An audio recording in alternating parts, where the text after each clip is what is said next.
Mayo Zambada sentencing delayed again in the United States of America. What's behind the second postponement? Second feels like the seventh postponement.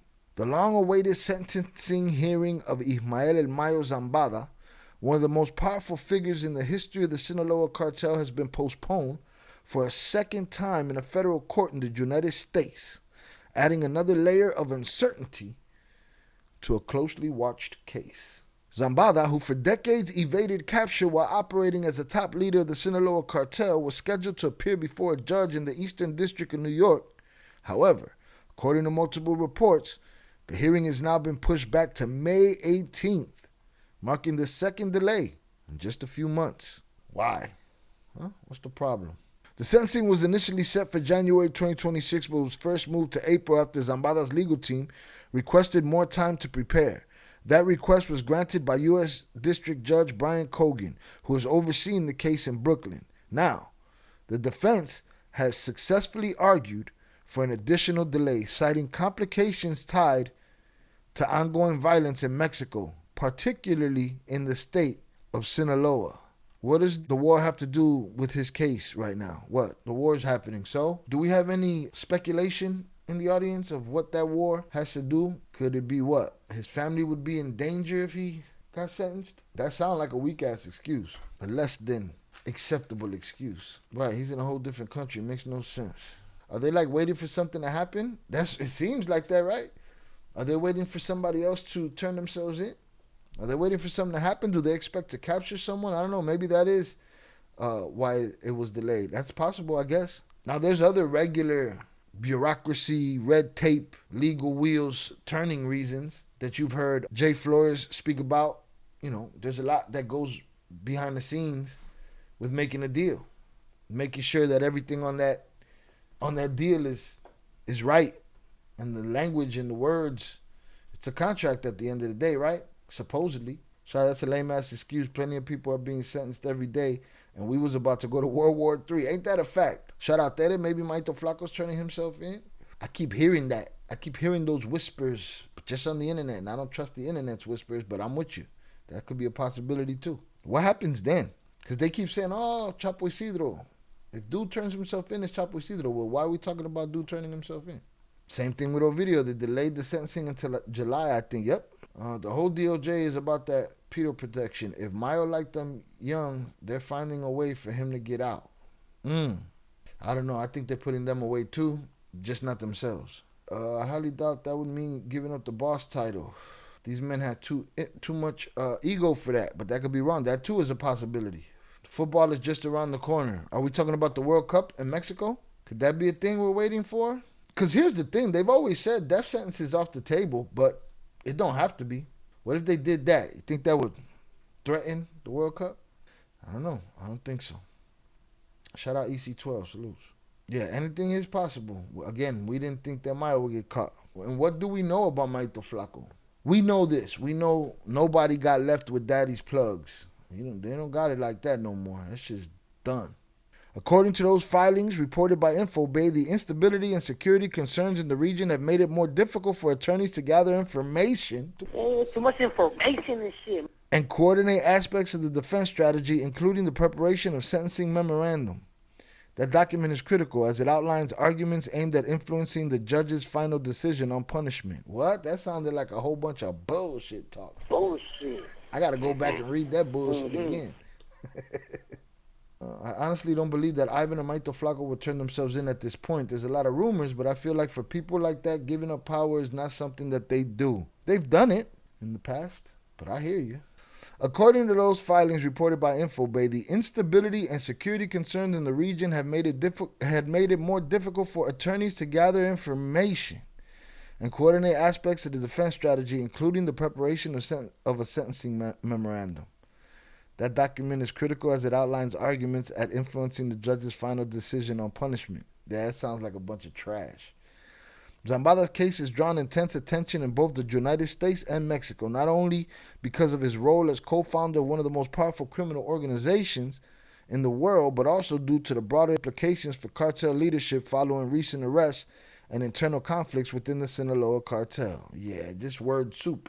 After years on the run, Zambada was taken into U.S. custody in 2024 in a high-profile operation that reshaped the balance of power within the cartel. His subsequent legal proceedings have been closely followed as a potential turning point in the U.S. government's long-running efforts to dismantle transnational drug trafficking organizations.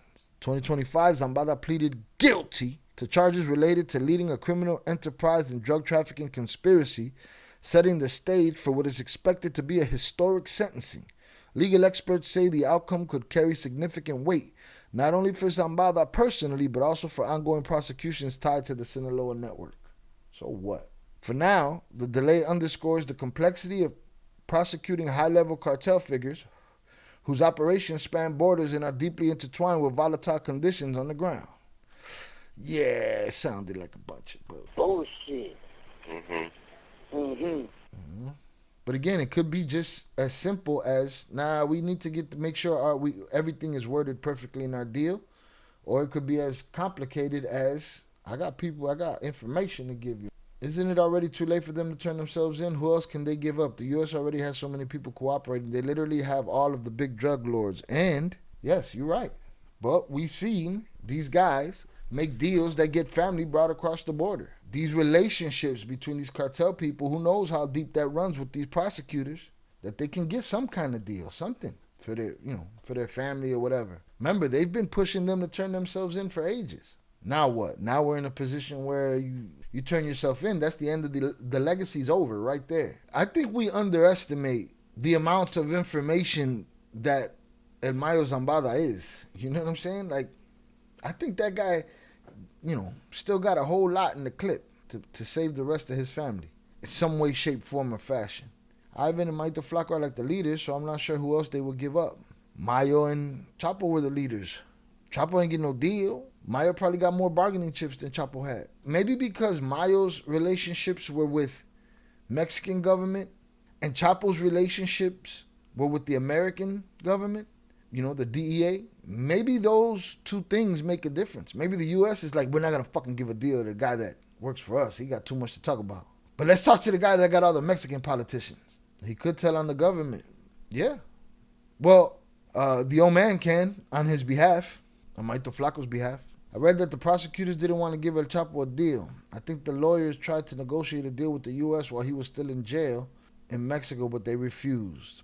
Jay, why they keep pushing this man's sentencing back? What are your thoughts? I mean, here's the thing. It's the defense, right, who's asking for it. And there's different arguments, right? He already pleaded guilty. Also, could be a bunch of different arguments with the wording. I don't know why they keep using that excuse. But I did think of something, because this is the defense wanting time. And I just don't see my own cooperating, but if they were trying to work out a deal for his son to turn himself in, then this is why they'd be, prolonging it. It would make sense, right? That's what they're saying. Well, there's fighting going on. We can't get this stuff going, the violence or whatever, right? They can't get their stuff together in Mexico because maybe he will cooperate for his son. Oh, for now he will. Now that he's in handcuffs, he will. Absolutely. As you know, you just finished the book, The Traitor. He was willing to, cooperate for his son while he was free, but he was not turning himself in.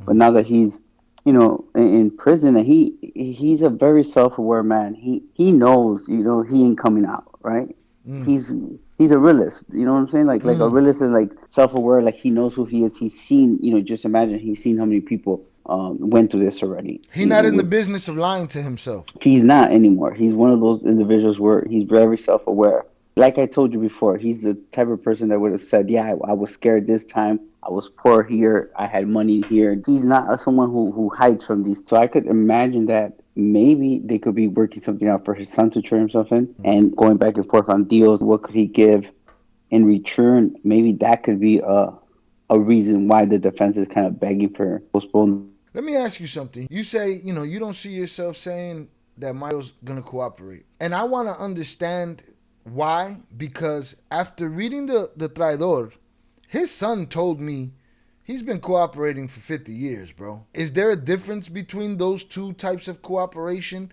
that makes you think that he's not willing to cooperate now, especially when he's the last vault of so much sensitive information for so many years in Mexico? Well, yeah, it doesn't change the fact that he's been a snitch. But remember, when the world's watching and it's not behind closed doors, right? It's different. But I just think that when I say he's being self aware and he understands that he's not coming out, then there's no incentive. Like, what does he get out of it? Right. Do I believe that Chapo would have? Yeah, Chapo for sure tried, but they're not trying to hear it. And when I hear people speak about the ADX, and look, the ADX was made for people like Chapo. They made those prisons for people like Chapo, so that one day they could house people like him there. He ain't coming out of there. So I keep saying there's no incentive for Miles to sit down and just sit down and give him something for nothing. So at the end of the day, it's about value, the value in the information. So if it saves his son, you say he might be willing. Yeah, if it's gonna help his son out, absolutely, for sure. Basically, he has nothing to lose anymore, right? He has nothing to lose. Him pleading guilty that fast was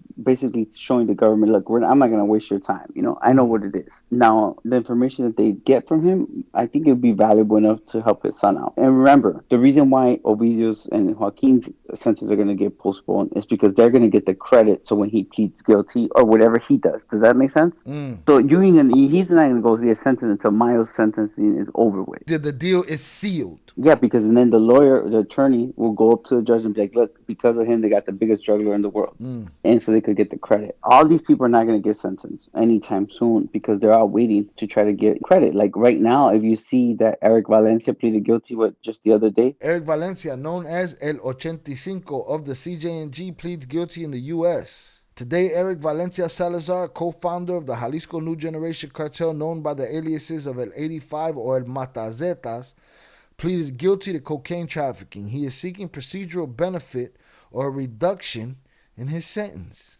the details of which are scheduled to be announced on July 31st of this year. Pleaded guilty, is seeking a procedural benefit or reduction in his sentence. Erick Valencia Salazar pleaded guilty to trafficking cocaine from Mexico into the United States.